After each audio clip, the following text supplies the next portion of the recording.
दुनिया का शायद कोई बड़ा अखबार या कोई बड़ा न्यूज़ चैनल हो जिसने इस खबर को ना उठाया हो, जो आलमी खबरें देते हैं, जैसे कि अल जज़ीरा है, BBC है, CNN है और बहुत सारे इदारे हैं। यानी बरतानिया से लेकर यूरोप के कई मुल्कों के इदारे, रशिया का मीडिया, तुर्की का मीडिया, इंडियन मीडिया और चाइनीज़ मीडिया, अरब मीडिया, तमाम ने इस मामले को रिपोर्ट किया है। और इस रिपोर्टिंग में मैंने देखा कि 5-6 लफ्ज़ ऐसे हैं जो तमाम रिपोर्टिंग के अंदर कहीं ना कहीं शामिल थे।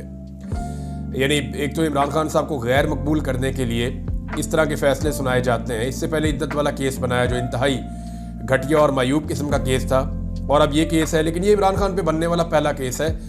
मैं इस केस के बारे में बड़ी अच्छी तरह जानता हूँ। एस्टेब्लिशमेंट ने पहला केस ये बनाया था और सबसे आखिर में इस केस का फैसला सुनाया गया। उसकी वजह यह है कि ये कमज़ोर तरीन केस था और जितने भी हमारे कोर्ट रिपोर्टर्स हैं या जो कानून को जानने वाले लोग हैं, उनसे जब बात करते हैं तो वो कह रहे हैं जी कुछ चीज़ें उन्होंने इसमें ढूंढी हैं। एक वो ये कह रहे हैं कि जो फैसला लिखा गया है ना, इसकी जो तहरीर है वो 2 तरह की है। ये एक आदमी का लिखा हुआ फैसला नहीं है। यानी तहरीर का एक हिस्सा ऐसा है जैसे लगता है कि ये पाकिस्तान की जो कानूनी लैंग्वेज है उसके अंदर वो लिखा गया है। वो जो तरीकाकार है हमारे यहाँ पे स्टीरियोटाइप एक चलता है वो है। और दूसरा एक हिस्सा जो है उसका वो ऐसा लगता है कि वो कहीं और किसी और लेवल के लोगों ने लिखा है। तो ये 2 तरह की तहरीरें हैं जिनको इकट्ठा करके ये फैसला बना है। तो इसलिए ज़रा फैसला भी आपको पता है फिर टाइम लेता है और उसके बाद इस फैसले को सुनाने में भी बहुत टाइम लगा है। बहरहाल 2 तरह की तहरीरें हैं, ये दावा किया गया। दूसरा ये बताया गया कि फैसले में तजादात है। यानी ये फैसले के अंदर जज साहब कुछ चीज़ें ऐसी कुछ बता रहे हैं जिनकी बुनियाद के ऊपर आप किसी को सज़ा नहीं दे सकते, लेकिन फिर भी उन तजादात के बावजूद ये सज़ा सुनाई गई।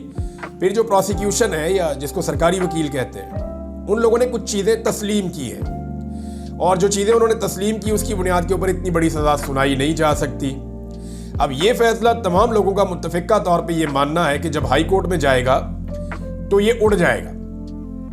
सवाल ये पैदा होता है कि इमरान खान साहब के खिलाफ होने वाला ये आखिरी फैसला है, तो अभी इसके बारे में कुछ कहा नहीं जा सकता क्योंकि 1-2 चीज़ें पेंडिंग रखी गई हैं।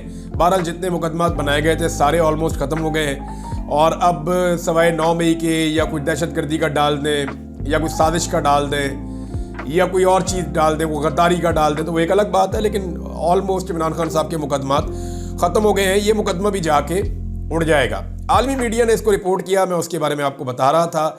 और दुनिया भर के मीडिया ने, TRT वर्ल्ड हो, उसके ऊपर BBC हो, उसके ऊपर जो है BBC CNN हो, उसके ऊपर गल्फ टुडे है, इसके अलावा जो है वो मिरर नाउ है, खलीज टाइम्स है, अल जज़ीरा है, तमाम ने इसको रिपोर्ट किया है। बहुत सारे हैं, यानी मैं दर्जनों की तादाद में हैं तो उनके सबके नाम तो मैं ले नहीं सकता।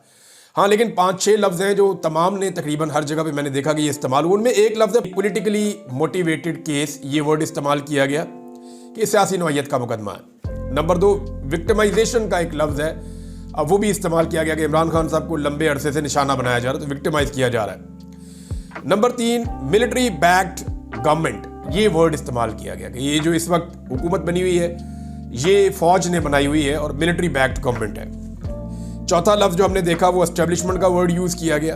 5वां डीप स्टेट का लफ्ज़ कई जगह पे कवरेज के दौरान इस्तेमाल किया गया, जैसे अमेरिका में इस्तेमाल किया जाता है। एस्टेब्लिशमेंट और डीप स्टेट के एक ही तरह के अल्फाज हैं। छठा जो है वो इमरान खान पॉपुलैरिटी, ये बहुत सारी जगहों पे मीडिया ने जब रिपोर्ट किया तो उन्होंने ये भी कहा कि इमरान खान साहब की पॉपुलैरिटी जो है वो एक प्रॉब्लम है पाकिस्तान में। इस वक्त जो रेजीम मौजूद है या एस्टेब्लिशमेंट बैक्ड गवर्नमेंट मौजूद है तो उनके लिए एक बड़ी प्रॉब्लम इमरान खान साहब की पॉपुलैरिटी है, जिसकी वजह से वो उन्हें छोड़ने से डरते हैं। तो ये जनाब इस तरीके से रिपोर्ट हुआ है और इमरान खान साहब को नीचा दिखाने वाले लोग, यानी हुकूमत को इस हवाले से उम्मीदें वाबस्ता थी कि इमरान खान साहब को इसके बाद गैर मकबूल किया जाएगा, उन्हें करप्ट साबित करेंगे और सूरत बदल जाएगी, लेकिन ऐसा हुआ नहीं।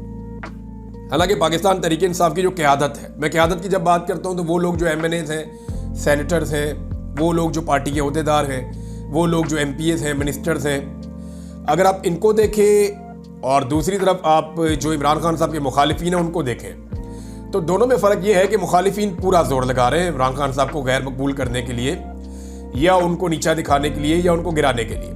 मुखालिफिन तमाम लोग ट्वीट करते हैं, चाहे वो वज़ीर है चाहे वो कोई और है, वो सब लोग बोलते हैं, सब लोग बयानियाँ बनाने के अंदर अपना पूरा जोर लगाते हैं, पूरा सिस्टम उनके साथ चलता है, वो फंडिंग करते हैं, सब कुछ करते हैं। लेकिन यहाँ पाकिस्तान तहरीक इंसाफ में लोग ऐसे हैं कि वो इमरान खान साहब की ट्वीट को भी रीट्वीट नहीं कर पाते। इमरान खान साहब के बयानिए का बोझ उठाना बहुत मुश्किल है और वो उनकी अपनी पार्टी नहीं कर पा रही। ये बदकिस्मती है, लेकिन ये है ना। अब तहरीक इंसाफ ने जो फौरी तौर पे फैसला किया है कि नज़रसानी इसकी अपील के अंदर जाएंगे वो, और इस्लामाबाद हाई कोर्ट से रुजू करेंगे। इस्लामाबाद हाई कोर्ट में यानी इसके अंदर पहली ऑप्शन तो यही है कि आमिर फारूक साहब की अपनी अदालत में लग जाए केस, क्योंकि नॉर्मली केस जाके आमिर फारूक साहब की अदालत में लगते हैं। तो मेरे ख्याल में पीटीआई को एक काम करना चाहिए, उन्हें यह करना चाहिए कि जो वकला का पैनल जमा करवाए ना, उसमें आमिर फारूक साहब के किसी रिश्तेदार का नाम डालना है कि भाई आपका रिश्तेदार का केस है, आप सुन ही नहीं सकते। कुछ ऐसा करेंगे, आमिर फारूक साहब से जान छुड़वाएं, और बाकी जो लोग हैं, कोई और जजेज हैं, बाकी सारे जजेज किसी के पास भी जाएगा वो उड़ा के रख देगा। इसके अंदर है ही कुछ नहीं, सारे लोग ये कह रहे हैं। बहरहाल ये अगर आमिर फारूक साहब के पास जाएगा और वो फैसला देंगे तो फिर दोबारा अपील में चला जाएगा और फिर 2 जजेस बैठेंगे। तो ये टिक नहीं सकता लंबे अरसे तक, ये उड़ जाएगा केस और हाई कोर्ट में इसके पल्ले कुछ नहीं बचेगा। पाकिस्तान तहरीक इंसाफ की सिचुएशन में आपको बता रहा था, तो वो ये है कि 26 नवंबर वाला जो कत्लेआम है उसके ऊपर जो इन्होंने इस्तगासा दायर कर रखा है, वहाँ पे ये मुकदमा दर्ज करवाना चाहते हैं। सीसीटीवी फुटेज है, बाकी सारी चीज़ें हैं। संजीदगी का आलम यह है कि जब भी वहाँ पेशी लगती है अदालत में कोई जाता ही नहीं है। सारे एमएनए, सारे सेनेटर्स, ये सब इस्लामाबाद में होते हैं। पार्टी के अहदेदार ये भी इस्लामाबाद में होते हैं, कोई जाता ही नहीं। गरीबों का कत्लेआम हुआ, 13 लोग जो है वो दफन किए पाकिस्तान तहरीक इंसाफ ने। उनके अभी भी 30-35 लोग लापता हैं जिनके बारे में कुछ पता नहीं चल रहा। तो पाकिस्तान तहरीक इंसाफ के लोग अदालत में जाते ही नहीं है। गरीब आदमी मर जाए तो कोई अदालत में भी नहीं जाता। अमीर आदमी जो है वो सिर्फ उसकी चोट लग जाए तो सारे के सारे पहुंच जाते हैं। यानी बड़ा आदमी या एलीट क्लास है, उसके लिए कुछ और है क्राइटेरिया पाकिस्तान में। गरीब आदमी के लिए कुछ और क्राइटेरिया है। इमरान खान साहब बाहर होते तो इस मुकदमे को पूरा लड़ते। जिले शाह को लेकर इमरान खान साहब ने बड़े ज़बरदस्त तरीके से मुकदमा लड़ा था, लेकिन पाकिस्तान तहरीक इंसाफ इसमें संजीदा नजर नहीं आती। 29 जनवरी को अब दोबारा केस लगा हुआ है। जज साहब भी लंबी 20-20 दिन की डेटें डाल रहे हैं, लंबी डेटें। हालांकि पाकिस्तान तहरीक इंसाफ के सारे सेनेटर, सारे एमएनए, एमपीए, मिनिस्टर सारे वहां मौजूद हो ना अदालत में, तो 3 दिन से ज्यादा डेट ना डले। वहां जाएं तो सही, प्रेशर तो बढ़ाएं, जाके बात तो करें जज साहब से कि हमें इंसाफ चाहिए। जब इनकी अपनी दिलचस्पी नहीं है तो जज क्यों दिलचस्पी ले एक ऐसे केस में जहां पे इतना शदीद किस्म का दबाव आता है एस्टेब्लिशमेंट का कि आप सोच नहीं सकते। बहरहाल पाकिस्तान तहरीक इंसाफ ने बड़ी कमजोरी के साथ ये केस लड़ा है। अच्छा, इमरान खान साहब जो हैं वो उन्होंने इस मीडिया की लड़ाई में जेल में बैठकर भी साबित किया है कि ये जो मीडिया की लड़ाई है उसमें वो इन सब का बाप है। मैं उसको वजह, थोड़े अल्फाज आपको अच्छे नहीं लगेंगे लेकिन मैं आपको वजह बताता हूँ। इन्होंने बंदे घुसाए जेल के अंदर के जाओ और जाकर बाहर आकर रिपोर्ट करो कि जनाब ये हो गया तो वो हो गया। इमरान खान घबरा गया, रो पड़ा।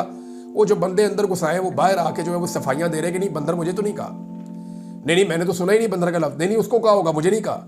वो बेचारे अपनी उन्होंने आके ये कहना था कि इमरान खान साहब के साथ ये हो गया, हमने ये देखा, हमने वो देखा। एक जुमला वो इमरान खान के मुंह से कमजोर नहीं निकलवा पाए। हालांकि इन्होंने बड़ी कोशिश की है। रिजवान गलज़ई साहब बताते हैं कि जनाब इनको डांट पड़ी है कि आपको भिजवाया था कि इमरान खान के मुंह से कोई ऐसी बात निकलवा कर लाओ जिससे इमरान खान के खिलाफ जो है वो प्रोपेगेंडा खड़ा किया जा सके, लेकिन तुम लोगों को भेजा और तुम कर ही कुछ नहीं सके। बल्कि इमरान खान साहब ने बांदर बना के भेज दिया वापस। अब एक दूसरे को कह रहे हैं जी मैंने नहीं किया, इन्हों किया। वो बेचारे अपनी कस्में दे रहे हैं, अपने हलफ उठा रहे हैं कि जी मैं हल्फन आपको कहता हूं मैंने नहीं सुना बंदर कहा उन्होंने, और मुझे तो बिल्कुल नहीं कहा, किसी और को कहा होगा। तो उनको बेचारों को अपनी सफाइयां देने की फिक्र पड़ गई है। इमरान खान साहब के बारे में बताऊं, अगर वो डरे हुए होते ना, एक बात कॉमन सेंस की है ना, देखें कुछ चीजें कॉमन सेंस से भी सोच लिया करें। और कॉमन सेंस अगर आप लगा दें ना, सिर्फ अपने दिमाग से काम ले लें, तो आपको इतना ज्यादा ये प्रोपेगेंडे का सामना ही नहीं करना पड़ेगा। मैं आपको कॉमन सेंस की बात बताता हूं छोटी सी। अगर इमरान खान डरा हुआ होता ना तो रोजाना अदालतों में लाया जाता, उसको रोजाना उसकी वीडियो बनाकर दिखाई जाती, शो किया जाता कि देखो ये आदमी डरा हुआ है। जेल में से उसकी वीडियो बना के दी जाती कि देखो ये आदमी डरा हुआ है। मैंने इमरान खान को देखा जब सुप्रीम कोर्ट ऑफ पाकिस्तान में केस चल रहा था। मैं स्पेशली गया देखने के लिए, वहां स्क्रीन लगी हुई थी। जज भी चोरी चोरी देखते थे इमरान खान को। तो इमरान खान तो बहुत डटा हुआ लग रहा था, बड़ा एनर्जेटिक लग रहा था, उसके चेहरे पे तो घबराहट थी ही नहीं। तो मामला यह है कि इमरान खान अगर घबराया हुआ होता, डरा हुआ होता, या वो एक बुज़दिल आदमी होता, तो ये उसको रोजाना मीडिया के सामने लेकर आते और उसकी मिथ को तोड़ते। पाकिस्तानी जो है वो इमरान खान साहब से इसीलिए तो प्यार कर रहे हैं कि वो डट गया उस लड़ाई में जिस लड़ाई को कोई लड़ नहीं सका आज तक।